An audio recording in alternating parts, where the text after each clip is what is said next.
নমস্কার, নিশ্চয়ই আপনারা খুব ভালো আছেন আর আমরাও ভালো আছি। আজকে না সকালে উঠতে একটু দেরি হয়ে গেছে, একটু না বেশ লেট হয়ে গেছে।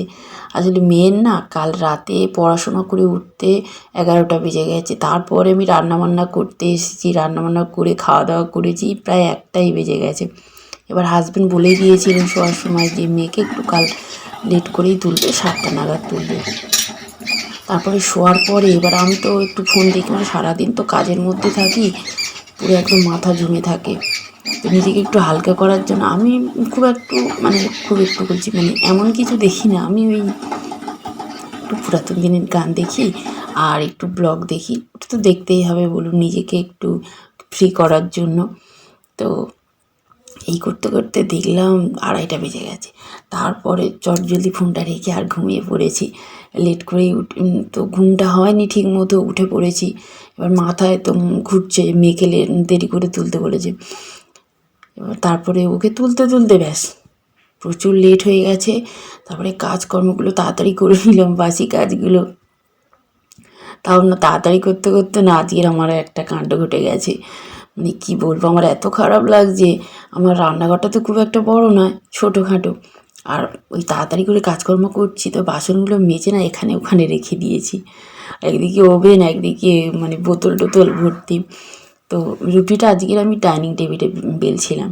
আর আমার ডাইনিং টেবিলটা রান্নাঘরের কাছাকাছি, একদম গেটের মুখে। তো বেলছি ওখানে, এখানে এসে ভাজি। এই করতে করতে না প্রথম রুটিটা ব্যাস পুড়ে একদম কালো মতো হয়ে গেছে। আর এত খারাপ লাগে না, যে কোনো জিনিসের ক্ষতি হলে আমার খুব খারাপ লাগে। তো যাই হোক, রুটিটা আমার ফেলে দিতে হয়নি, রুটিটা আমি খেয়ে নিয়েছি। এত কষ্ট হচ্ছিল যে প্রথম রুটিটা এরকম পুড়ে গেল, শেষের রুটি যদি বা এরকম হতো কোনো ব্যাপার না, যেহেতু তাওয়াটা তো গরম হয়ে থাকে। তো যাই হোক, রুটিটা আমি খেয়ে নিয়েছি। আর আজকের অনেকগুলো রুটি করিনি, মানে হাজব্যান্ড শুধু খাবে বলেছিলেন দুপুরে।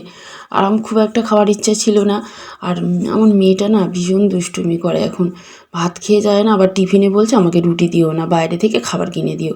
তো ওর পাপা বললো ঠিক আছে 2টো ডিম সিদ্ধ করে দাও। তাও আমি এসে বিন ভাজা 2টো রুটি আর 2টো ডিম দিয়ে দিয়েছি।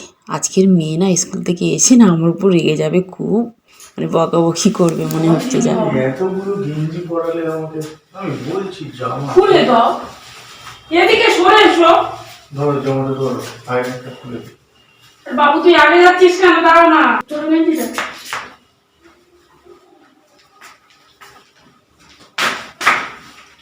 বাবা, আজকে তোমাদের জ্বালা যা পাচ্ছে।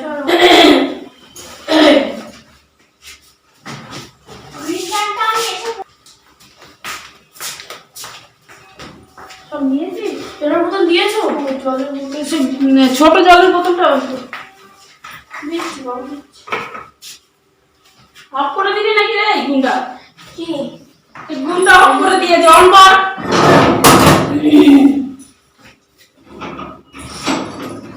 চুলা দিয়েছো বাবা? হ্যাঁ, চলে আসছি।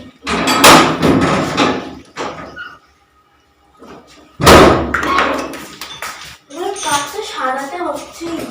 দেখি ওকে গিয়ে তুলে বলি, কাকে দরকার হয় বলি মিস্ত্রিকে নাম্বার লাগাও, বাইরে আছে মিস্ত্রি আসে।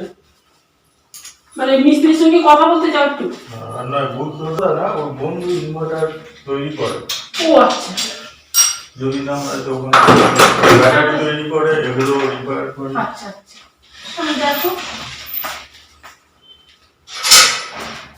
কি হচ্ছে কি।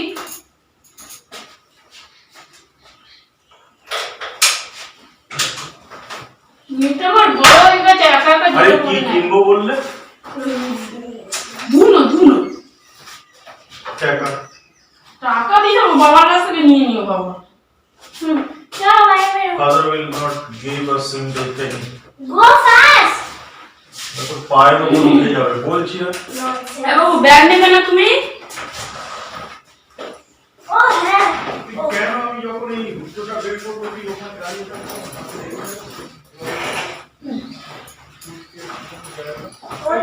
সাবধানে এসো, গেট দেবে তো?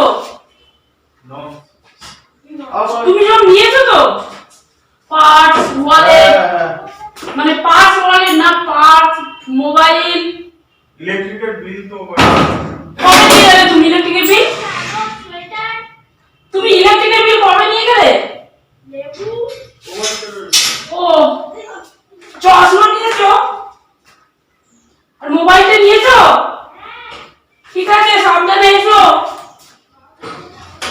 দুকা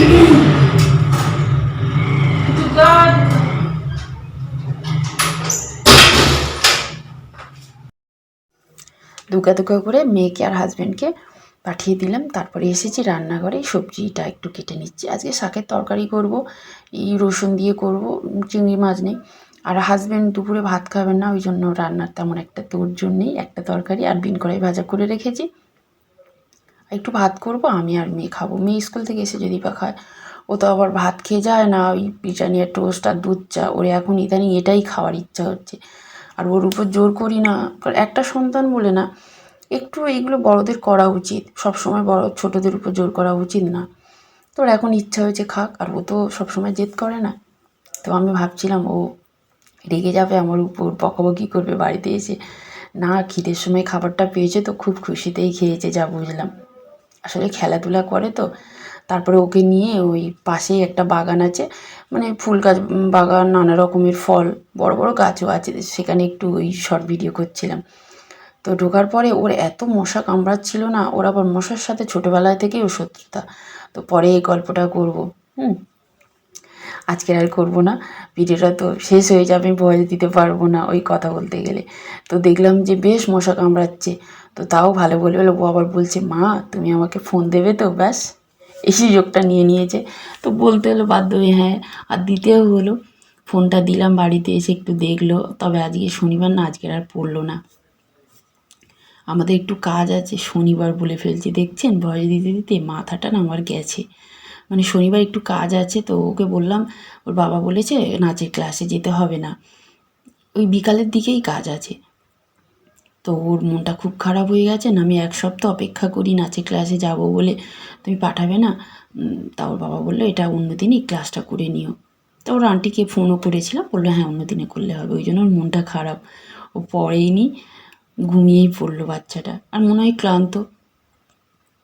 ঠিক আছে, ওর আবার ছুটির দিন হলে ওর আবার পড়াশোনা হয় না, মানে পরের দিন যদি ছুটি থাকে, তার আগের দিন সন্ধ্যা থেকে পড়াশোনা করে না। আর খুব একটা জোর করি না, ওর বাবা চায় না যে বাচ্চার উপর এত জোর জুলুম করো, আমার শ্বশুর মশাইও, তো সেই জন্য জোর করা হয় না।